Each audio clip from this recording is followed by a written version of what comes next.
Good evening, and welcome to Spelman College's 5th virtual town hall with our president, Dr. Mary Schmidt Campbell. The topic this evening is what we have learned, what Spelman College has learned from this health crisis, and the plans under consideration for the future. I am Ingrid Hayes, Vice President of Enrollment Management. Before we hear from our president, let me remind you that this town hall is 1 hour, 5 p.m. to 6 p.m. Eastern Time. This evening's town hall will be our last before the reading period and final exams. We will resume our town halls in the week after finals. In the interim, our president will communicate through periodic emails designed to keep our community up to date and informed. Tonight, we invite you to ask questions during the session. You can do so by clicking on the Q&A function on your Zoom page. The president will try to answer questions in the course of her presentation, and there will be time at the end of her presentation for her to answer additional questions. Tonight, we are joined by members of the college's senior leadership team. Let me introduce all of the panelists. Sharon Davies, Provost and Vice President of Academic Affairs. Dawn Alston, Vice President and Chief Financial Officer. Myra Burnett, Vice President of Planning, Research, and Institutional Effectiveness. Barry Hoffman, Vice President of Student Affairs. John Wilson, Vice President and Chief Information Officer. Terry Reed, Vice President and Secretary of the College. Jesse Brooks, Vice President of Institutional Advancement. And Helga Greenfield, Chief of Staff to the President and Associate Vice President for Title III and Government Relations. It is now my pleasure to turn the session over to the 10th President of Spelman College, Dr. Mary Schmidt Campbell. Thank you, Ingrid. Good evening. I'm Mary Schmidt Campbell, and as president of Spelman College, it is my pleasure to welcome you to Town Hall number 5. Tonight, let's begin our community gathering by taking some time to observe a moment of silence. We know that by now, there are members of our Spelman community who have been touched by this virus and have lost family, friends, and loved ones. You have our deepest sympathy. And now let's observe a moment of silence.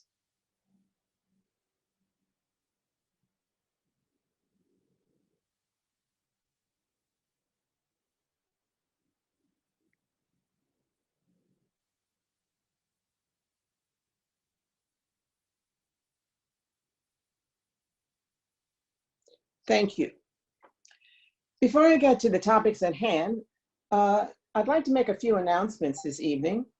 First, our thanks to the Mellon Foundation for providing a very generous grant for the college's emergency fund. So students, if you have an emergency, please go to our website and fill out the application, and we will make sure that we respond to that. We've yet to hear from the federal government on when we can gain access to stimulus funds, but we will be sure to get in touch with you as soon as we hear from them.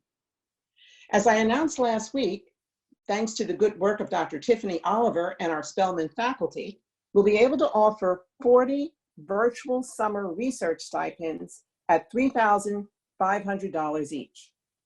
Those internships will focus on data science and how data science plays out in different disciplines.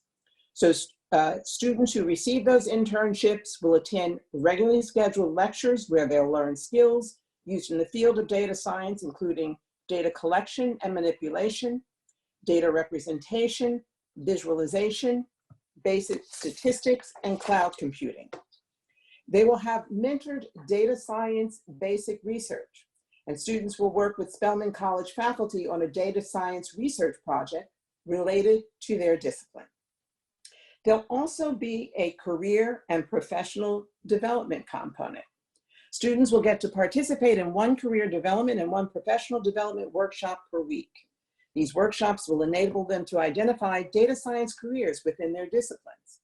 They will promote the development of scientific communication skills and help our students improve their current resumes. Students will also be introduced to career services platforms such as Handshake and LinkedIn, and have a guided opportunity to establish a career-based social media presence. There will also be a component on contemplative practices. These will be workshops that focus on stress management, creative thinking, and organization, all of which are important to career success and general well-being.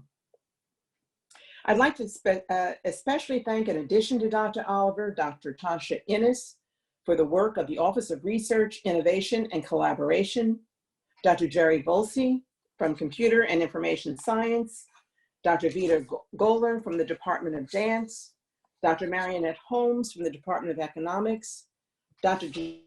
Justicia Sistrunk from the Department of Biology and Biochemistry, Robert Hamilton from the Department of Art and Visual Culture, and staff member Philip Eric Thompson, who manages our Innovation Lab.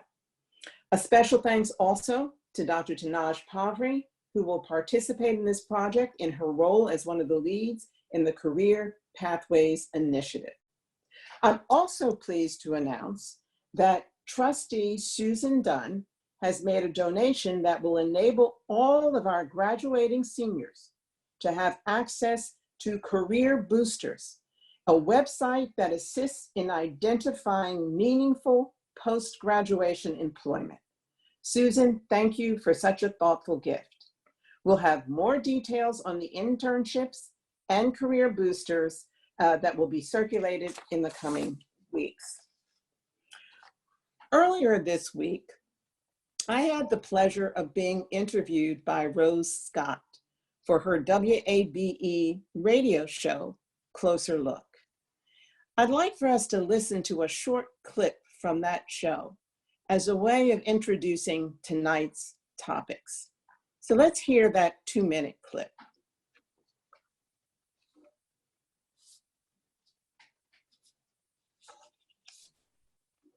This is the kind of crisis where you don't know where the end is. So at first I was thinking of this crisis of let's build a bridge over these troubled waters. You know, we'll get through this because you're assuming that at the other end, there's going to be, all this will go away and we'll get back to some form of normalcy. Mm-hmm. I think as we are living through this crisis, I'm beginning to see that this is a moment where we have to begin thinking about reshaping the kinds of educational institutions we have so that they can be more resilient and responsive to a crisis like this that may occur again.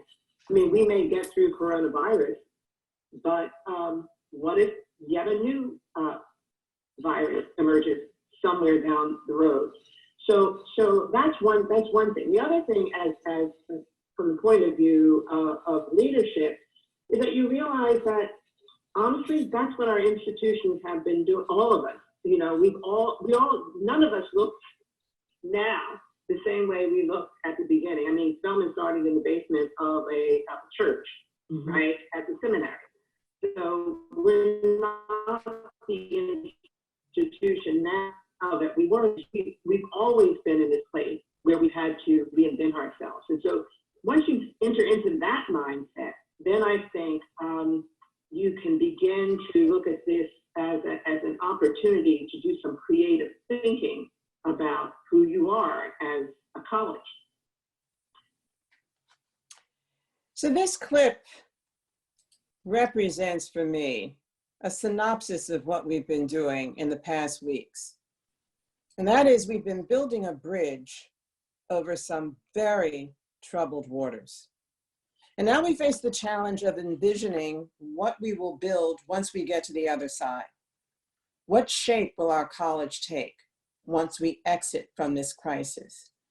And I take great strength, and we should all take great strength from the history of this college, because this college has continually reinvented itself over its 139-year history. So let me turn now to the topics that we're going to cover in this town hall number 5. And I'm sorry it says town hall number 4, but it should say number 5. The first thing I want to do is to answer some questions that were posed by our leadership council, and that's a council of a group of our staff here at Spelman College. And I want to start there because a lot of their questions point us in the direction of the future and really ask the tough questions about where is Spelman going, and how is it, what kind of campus will we have? Then I want to take a look, step back and look at what we learned from the health crisis, and take a look at the 4 options that we have under consideration for the future. So let me start this evening by looking at the questions that were raised by our leadership council and answer those questions as a prelude to discussing some of the options that we have, what we have learned, and some of the options that we have available to us.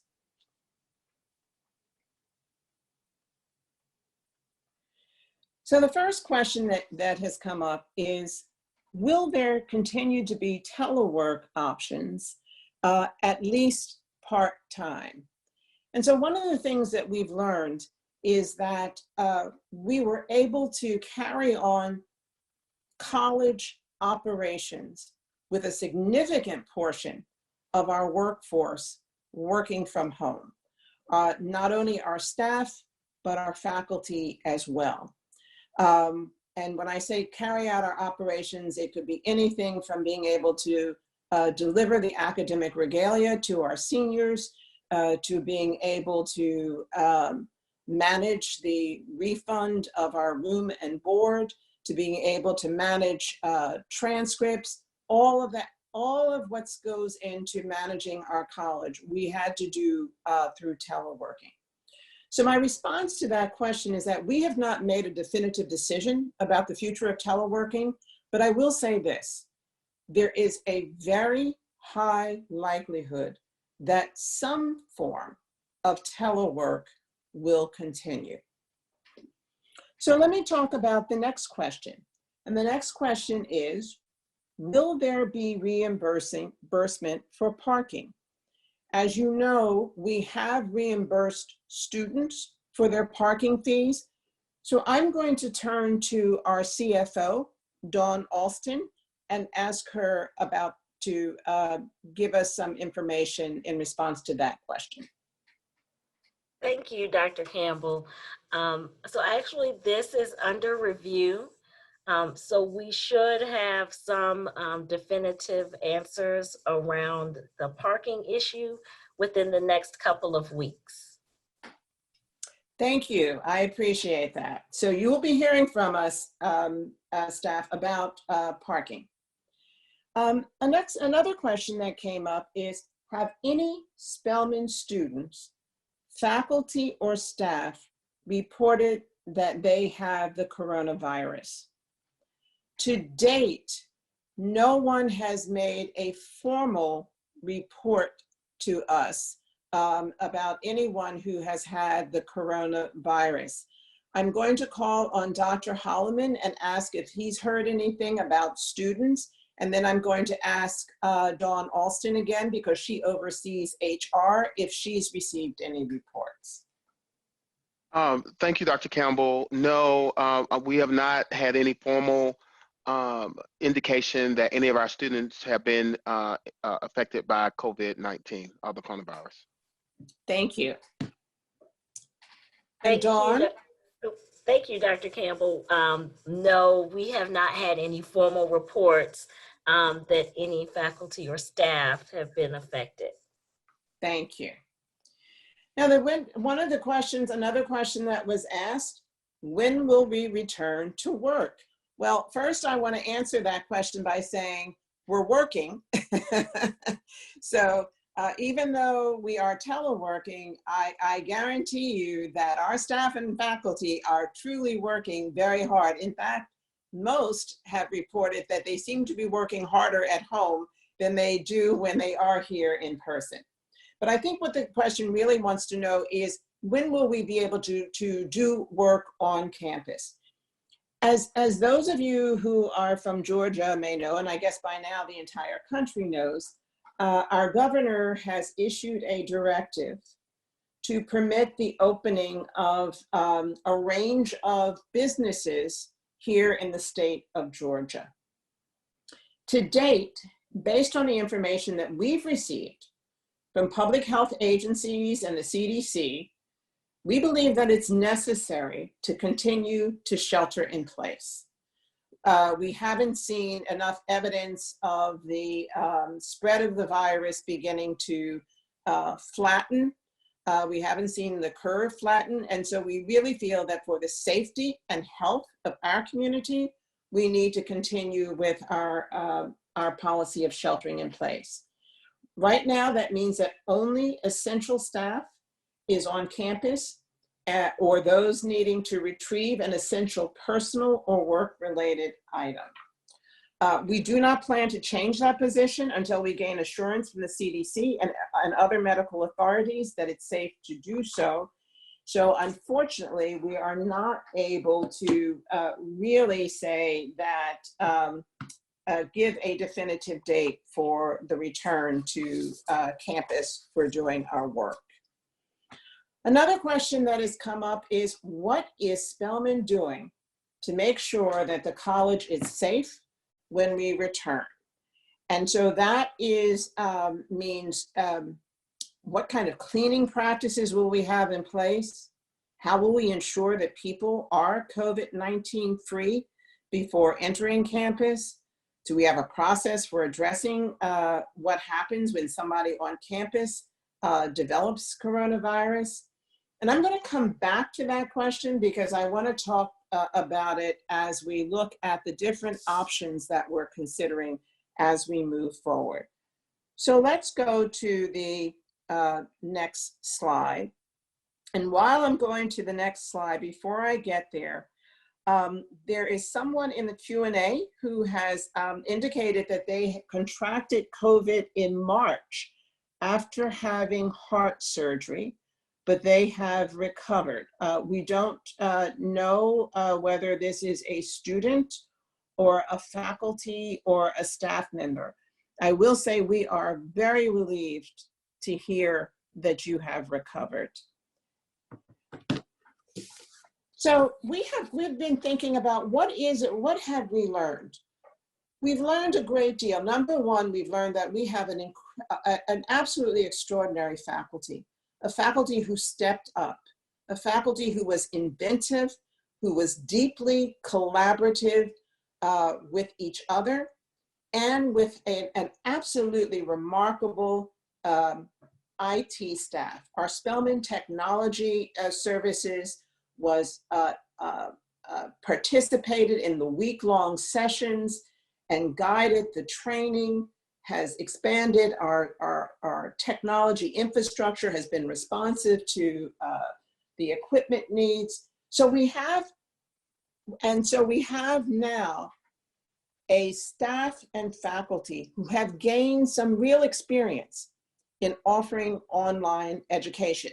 And if you go to the courses that are being offered this summer, you'll see that we're offering 3 times the amount of online courses that we've offered in the past. That's an asset for the college. That's a resource. And we plan to build on that resource by intentionally continuing to develop courses that are specifically designed to be online, syllabi that are specifically designed to be online, and pedagogical strategies that are designed for online instruction. So we will build on that, and so that's one of the things we've learned. Another thing that we've learned is that we need to do a lot more in terms of making sure that we have oriented our students towards making best use of online instruction. And so we will need to have, if we return, if one of the options is to continue online, if for some reason this virus doesn't go away and it continues to manifest itself throughout our country, we would have to spend some real time making sure that our students are completely conversant and comfortable, have the right equipment, have access to universally to have internet access, so that we have a level playing field and we have all the support we need for our students to support this. We've learned that we've got an incredible staff. I'm here every day on the Spelman College campus, and I walk around and I see the public safety staff. I see the people in the mail center. I see our dining hall staff. I see the workers from FMS tending the grounds, tending to the buildings that still have to be maintained. And I know that all of those who are doing teleworking are continuing to provide service at the highest level. And so that tells us that if we need to continue, we can rely on an extremely resilient staff and faculty, and we can determine how we can better support our students. So all of that is what we've learned. And I will tell you, we've learned also that our alumni have been incredible supporters for us. And for those of you who are alumni with us this evening, once again, I just want to extend my thanks to you for being such stalwart supporters of the college throughout this time. We had over 830 donors to our emergency fund, and that number continues to grow. So thank you for that. Our trustees have been extraordinary stewards. They have not missed a beat in terms of continuing to support us as we go through our capital campaign. We have not slackened one bit in our fundraising. We're still identifying new prospects. We're making proposals. We're making asks. We are getting a great response to Spelman and to the spiritedness of Spelman College. So I do hope that a special thanks to our great stewards, our Spelman College trustees. So now let's move forward. Let's have the next slide. The real question here, the real challenge for us is, what are we going to do in the future? For fall 2020, but for fall academic year 2021 and beyond. And so I'd like to share with you this evening the several options that we are considering. One option is to return to a residential in-person instruction. That is, we would reopen the residence halls, reopen the dining halls. We would invite our students to come back. We invite our faculty to come back to campus. We bring our workforce, most of our workforce, back to campus, and we would resume, but it would not be business as usual. Here are some of the things that we would have to consider were we to continue with residential in-person instructions. To protect our staff, faculty, and students, we would have to develop a complete set of protocols and practices necessary for all employees, students, vendors, visitors to the campus. And we would have to begin now to amass the supplies and organize the staffing to carry out these protocols and practices. So here are some of the things we're thinking about. To be allowed on campus, should we make sure that everybody has their temperature taken and recorded? Should we take the temperature of all of our students in the residence halls? Should we refuse entry to anyone who has a temperature of 100 degrees or above? Should we require everyone on campus to wear a mask? Should we work with a place like Morehouse School of Medicine to try to institute widespread testing? Should we make serological tests available? Those are the tests that determine the level of antibodies in the blood, which gives us some sense of who might be immune. Should we determine oxygen levels with a pulse oximeter to determine oxygen levels, which are some of the drop in oxygen levels are sometimes early warnings that coronavirus is present? Should we keep hand sanitizers available around campus and in fact distribute them to everybody who comes on campus? Everybody would have their own little jar of hand sanitizer. Should we develop a cleaning and sanitizing regimen for residences, offices, and public facilities? And really importantly, should we develop a site to quarantine students who may develop the coronavirus infection while they're on campus? Those are all questions that we would have to answer before we could comfortably consider a residential in-person option.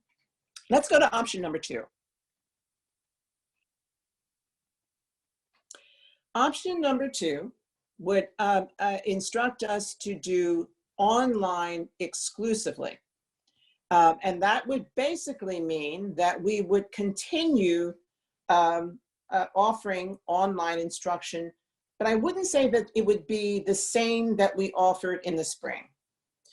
If we made the determination that we're going to do exclusively online, we would really accelerate our efforts to make sure that we were designing our courses specifically to be offered online, that we were designing the syllabi so they're online syllabi, that we would continue the training of our faculty and continuing the amassing of our technologies to make sure that we have a complete set of technologies as we are continuing online.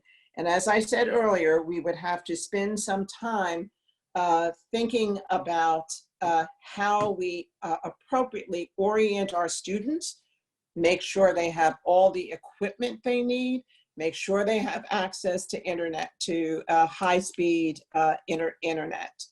So we would still have a lot of work to do, even if we decided to continue online exclusively. Next slide. Option number 3 would be for us to consider a hybrid of online in-person. And what would that mean? That would mean that just for this time, just for this bridge that we're creating from here to the time when we are out, we have exited this crisis. Just for this time, we would permit those students who wanted to come back residential to come back. And those students who wanted to continue to be online, for whatever reason, they don't want to return to campus, could continue online. And that we might have some balance of online and in-person. And the final option, option number 4, is half a semester online, half a semester in person.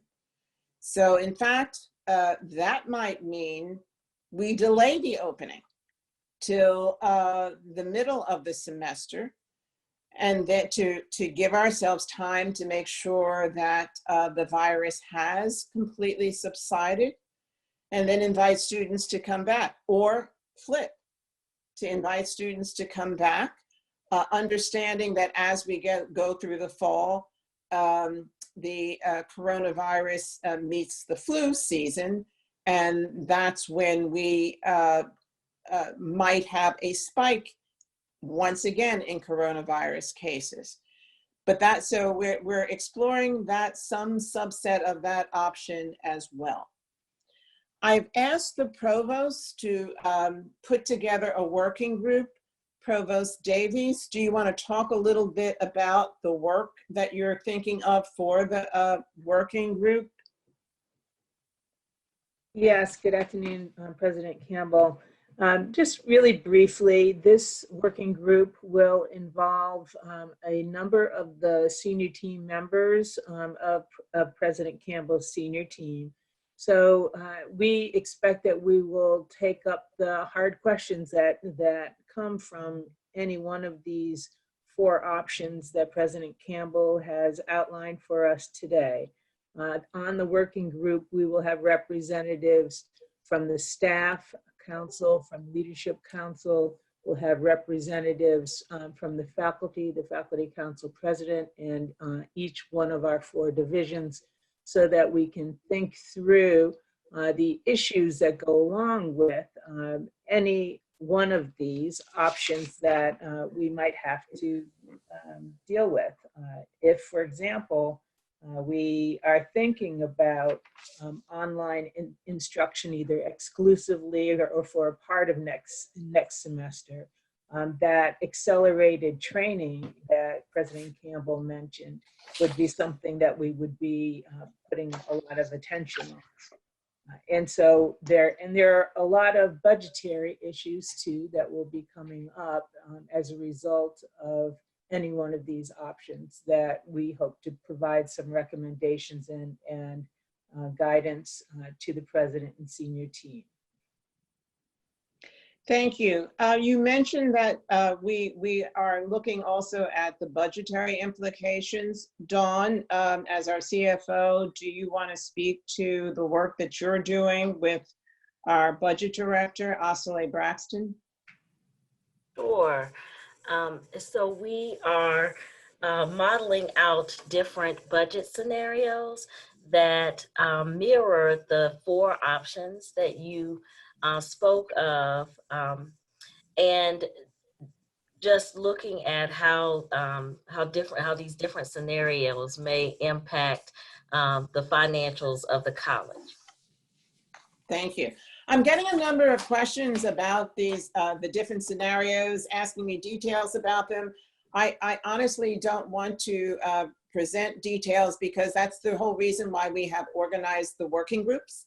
So we're asking the working groups to give considerations to all kinds of variations within each of those options. There are many different ways to look at how we might implement any one of those options. And so that's why we've compiled this working group that's faculty, staff, students, why we have asked our budget director to examine the budgetary implications of any one of the decisions we might be considering. So we'll come back to you later with how it's beginning to shape, but I did want to share with our community the different, broadly, the options that we're considering. I have a question here about the CARE Act emergency funds. You have heard me now, I think, for the past 3 town halls, talk about the fact that Spelman is entitled to $1.4 million of the stimulus funds that are specifically earmarked for our students for emergency funds. We have been getting a number of different, from the Department of Education, we have been receiving every few days a different notification of when those funds would be available. We just received a notification today, yet again. So we are still waiting for those emergency funds. What I will say about them is that the eligibility will follow very much the eligibility of our current emergency funds. And I'm going to invite our enrollment management vice president, Ingrid Hayes, to talk about this, or Dawn Alston, whichever one.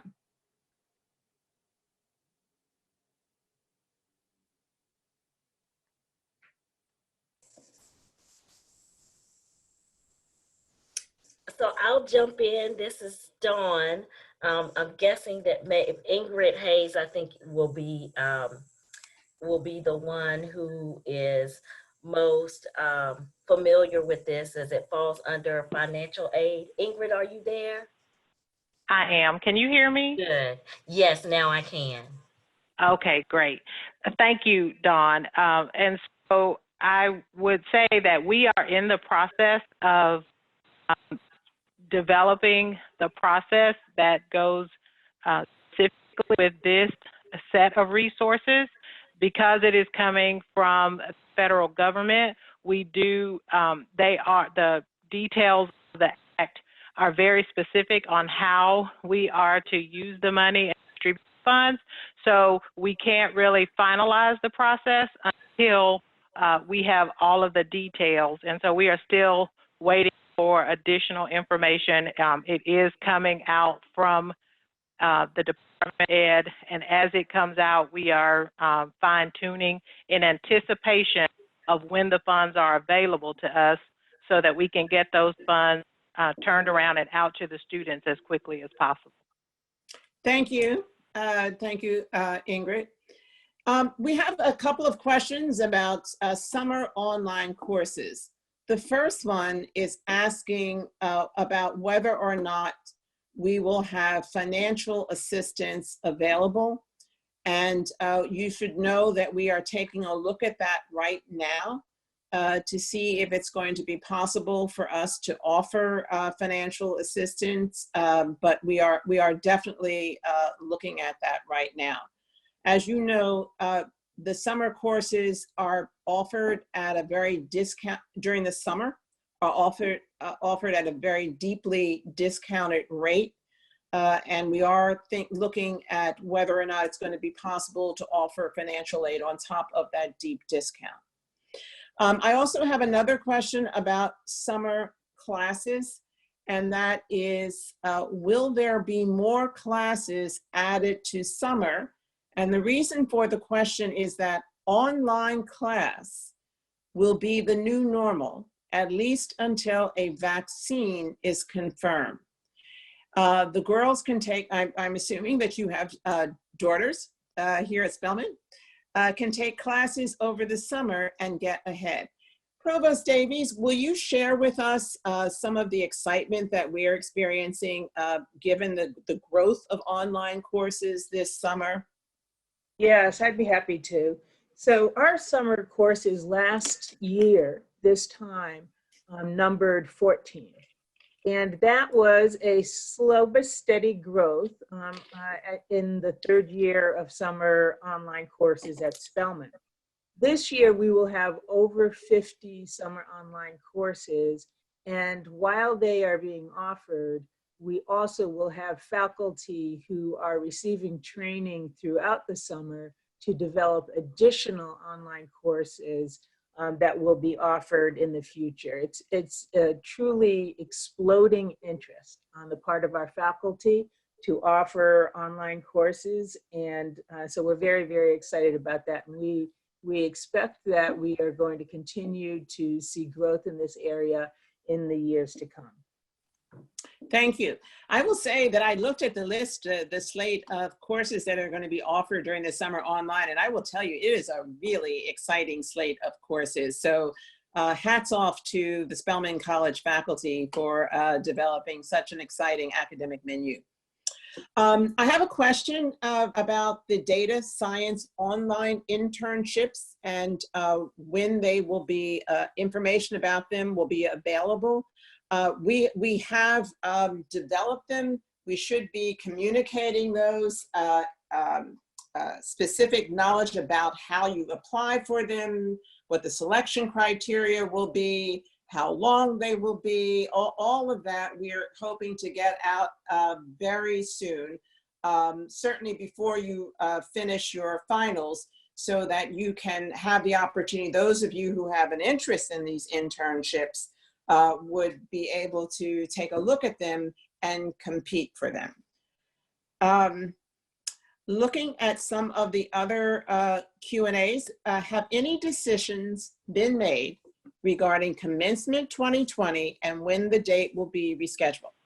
Ingrid Hayes, I'm going to invite you to respond to that. Thank you, Dr. Campbell. The commencement working group continues to evaluate dates and possible venues. As was mentioned in the previous town hall, because we don't have a location on campus that would be of sufficient size to handle all of the graduates as well as the families that are coming to help celebrate them. We are having to look to external venues.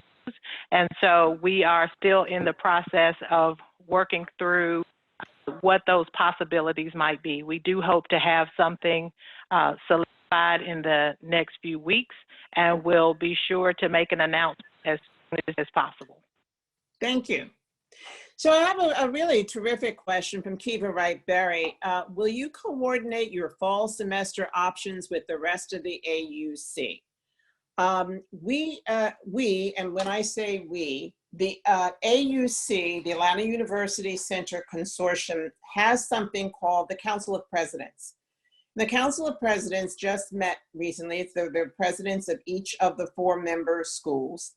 And we shared with each other the options that we're considering. Now, obviously, Morehouse School of Medicine is a medical school, so it's not really necessary for us to be coordinated with them.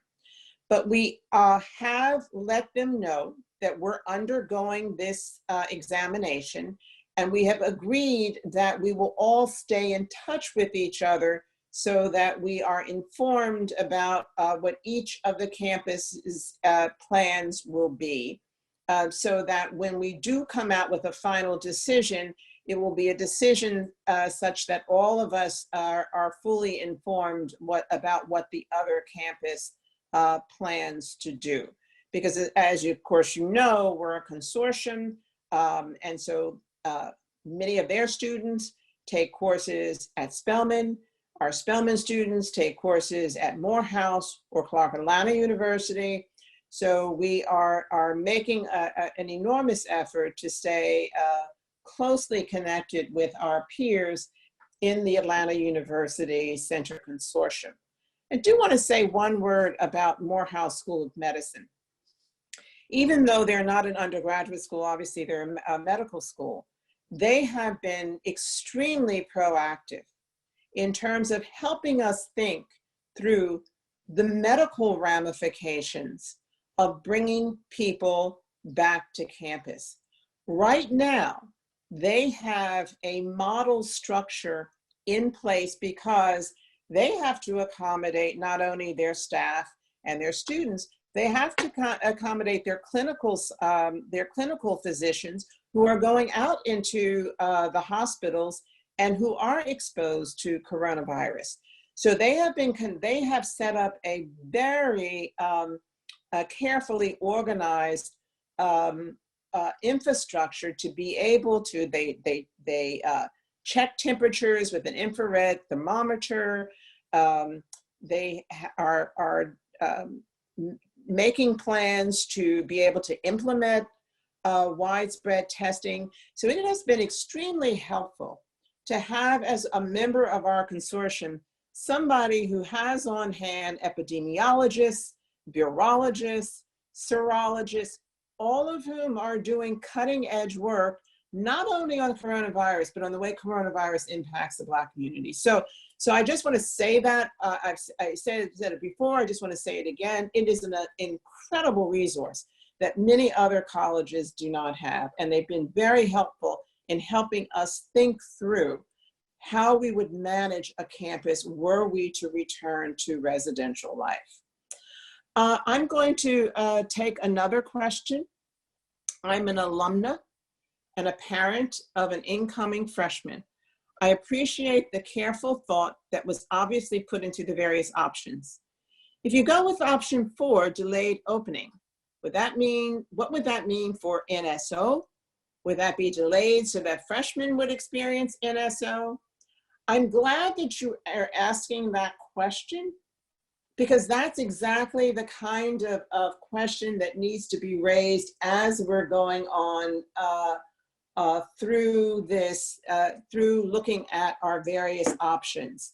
Dr. Holloman, is there anything else you'd like to add about the thinking, some of the thoughts that people have had under discussion about new student orientation? Yes, definitely. When we had Spellbound, students asked that question, their parents asked their question as well. And so it is one of the serious items that we'll be bringing before this working task force in terms of what that experience looks like for the fall and how we onboard that experience for the fall. We understand that's a very important and critical tradition in our community, and we want to be very mindful of how best we support new student orientation. Thank you, Dr. Holloman. So we have a question about student readiness to learn online. And Dr. Myra Burnett, who is our Vice President for Research Planning and Institutional Effectiveness, oversees our Student Success Center. I'm going to ask Dr. Burnett to speak to that issue of student readiness. Dr. Burnett? Yes, Dr. Campbell, thank you. In collaboration with Dr. Dolores Bradley Brennan, Vice Provost, and Blanche Bryant, who is the instructor for our faculty training program, we're developing a questionnaire for students to evaluate their ability to learn online, their comfort, their resources, to get a full sense of their readiness to learn in an online environment. And as we receive the results from that survey, which we anticipate to be ready in the next few weeks, we will move the Office of Student Success to address any concerns that the student has that we can address on our side that relate to the learning environment. And of course, other issues will be addressed by other offices, technology and the like. But we are preparing to have students look at a certain set of questions to evaluate themselves, and then we will have resources to help them be optimally successful in the online environment. Thank you. So I have a question that has come up about our learning management system called Moodle. And the question is there any discussion on using something better than Moodle? Perhaps as a desire to learn like the rest of Georgia, something where we can do everything in the technological platform. It's so interesting that you should ask this question. In fact, John Wilson, who is our Chief Information Officer, and I were discussing exactly the same thing this afternoon. So I'm going to ask John Wilson to answer this question. Thank you very much, Dr. Campbell. Yes, we are well aware that Moodle is a great product, but we've had it for quite a while. And as we continue to move further into the online space, it's important that we look for an alternative. So we will reach out to faculty as soon as possible to begin gathering a consensus to figure out what direction they want to go. So there will be some movement on that very soon. Thank you so much. Appreciate hearing that. I have a question about essential staff coming from Montez Bell. Earlier, it was indicated by email that essential staff that did have to report to work on campus would be getting overtime pay. Can you please update us on this policy? Dawn, I'm going to ask you to respond to that. Sure. I think that you may be referring to the pandemic policy, which indicated that if the school closed, then essential staff who had to report on campus would receive double pay. Because the school is not closed, that does not apply at this point. That would be if we actually were not working at all. And since we are teleworking, the school is not closed.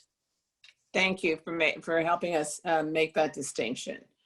I have a question from Daria Valentine, and that will be, as we're considering these options, the 4 different options, how do we consider maintaining the traditions of the college as it relates to student life? And does the work group include individuals dedicated to sharing ideas of how this can be addressed? Provost Davies, do you want to talk perhaps about how the composition of the working group will make sure that we have people on it who understand the importance of the college traditions? Yes, great question. And of course, on the working group, there will be many members of the senior team of the president, including the vice president for student affairs. But also, as the president mentioned, we'll have student representatives as well, likely from our student government. And so we will certainly have on our list the important question of how does one replicate the very important traditions at Spelman if we have to do this online. So great question, and we'll put it on our list. Thank you. So I have another, while you've still got your mute off. Okay. I have another question about summer. And this is one as to, will there be an increase in the maximum enrollment per class to give more students an opportunity to attend the classes? Oh, good. Another great question. And some of you will know that our summer online registration opened today, and we're already seeing students registering for the classes. So we're very excited about that. And we typically do have a maximum enrollment for good reasons, and the most important of which is the learning experiences that go along with the small student-faculty ratio. But if we find that we have a number of students who are not able to get into a class because of the excitement in enrolling this summer, then what we have discussed is adding additional sections if the faculty are open to that. So that's a definite possibility. Thank you. So I have a question from Sierra Yao, and that is, what is the status of Phi Beta Kappa nominations, and who can students contact to ask questions about their eligibility? So I'm going to say, Sierra, I can answer part of that question because I'm an honorary member of Phi Beta Kappa. And so I just received my nominations, my list of nominations, and I just cast my ballot. So I know that the faculty who are in charge of Phi Beta Kappa will be tallying those ballots very soon, and will be announcing those students who will be Phi Beta Kappa this year.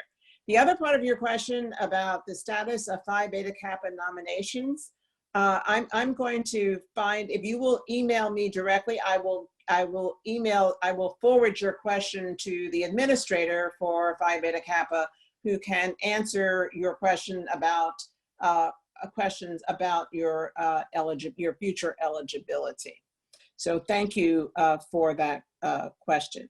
I have a question from a student who wants to know when they will hear back about approval for taking summer classes at other colleges. Provost Davies, I'm going to call on you again. Where would they go to find that approval? I would direct our students who are looking for approval to discuss it with their department chairs. And also they can refer questions to Dean Pettisclo, in our Dean of Undergraduate Students as well. Thank you. And the question, I just want to point out that the question that came from Daria Valentine specifically asked about new student orientation, the brother-sister exchange, Spellbound, Founders Day, graduation reunion. And I want to go back, I want to go to, I hope you know that we had a spectacular virtual Founders Day, a week of activities leading up to virtual Founders Day, and a Founders Day live stream that was really quite moving. If you haven't seen it, you can go to YouTube now and take a look. But I want Ingrid Hayes to tell us about how they conducted Spellbound this year, which I think was really very, very exciting and worked very well, even though it was virtual. Thank you, Dr. Campbell. So we, as you said, had a very successful Spellbound for the Fantastic 24. We had well over 1,000 attendees over the course of two-day event. Just this past Monday, we had a full day of opportunities for our admitted students to engage. They spoke with faculty, they spoke with current students, learned about our registered student organizations, met with administrators about topics like career planning and preparation and financial aid. We had a similar set of programming for parents where they were able to ask very specific questions on Tuesday. So at all accounts, we're still working on our data analysis and our survey results, but real time, students and families were both very complimentary of how smoothly the program went. And we were very happy to be able to provide that resource to them as they make such an important decision about the next 4 years of their lives. Thank you. Another question about summer that has come up, a very good question about what is the opportunity current students have to speak with their advisors. Now that we're coming to the end of the semester, students will really want to have conversations with their advisors to get some insights into which of these summer courses will be most helpful to them as they think of their academic continuity. Provost Davies, do you want to address that? I'm sorry, President Campbell, could you repeat that question? Sure. The question is that there are current students who are approaching the end, we're all approaching the end of the semester. And with this very rich offering of summer classes, they're asking about the opportunity to meet with advisors virtually to get some guidance on which of these classes might be helpful for them as they, continue their journey here at Spelman College. Yeah, that's another great question. And your faculty advisors are available to all of our students now, and students should be in contact with them virtually, of course, by email. I think it's a wonderful idea for our students to be talking to their advisors before choosing these courses, just as it's always an important thing for our students to be guided in their course selection. What I will do is I will reach out to the chairs of all of the departments, and I will ask them to be in touch with the faculty advisors within their departments and encourage them to reach out to their advisees so that the students are encouraged, if they are planning on taking summer courses, to get in touch with them. Thank you. And I want to go back to a question that was asked about getting approval for taking courses that are during the summer at another college. And thank you, Dr. Angela Farris-Watkins, for the answer. There is a summer school, there is an online system of approval for summer school. Once students complete the application, it goes to the department chair where the course is housed, and that department chair will approve, deny, or return the form with further instructions. So please go online and look for that form, and your department chair will have to approve that form in order for you to proceed. Ingrid Hayes has shared with us that advising for fall registration is already open. So please be on the lookout for that and for summer as well. So you should have, our students should have access to their advisors. Here's a question.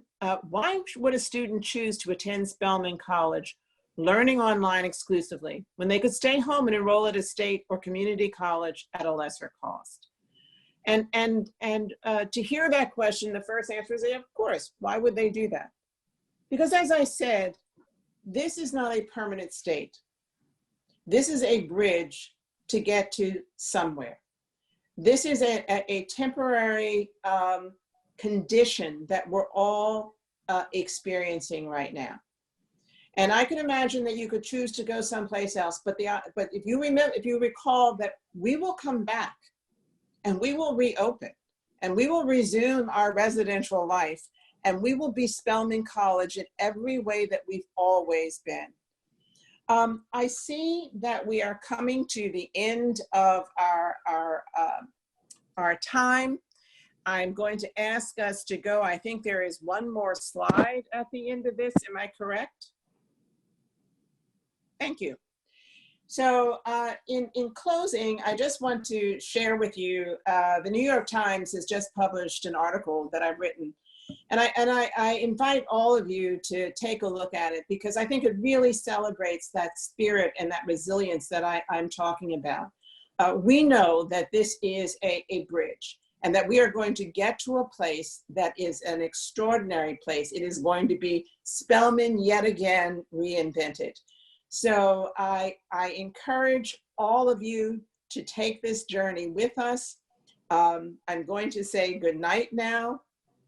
Be well, be safe, and keep the faith. Good night.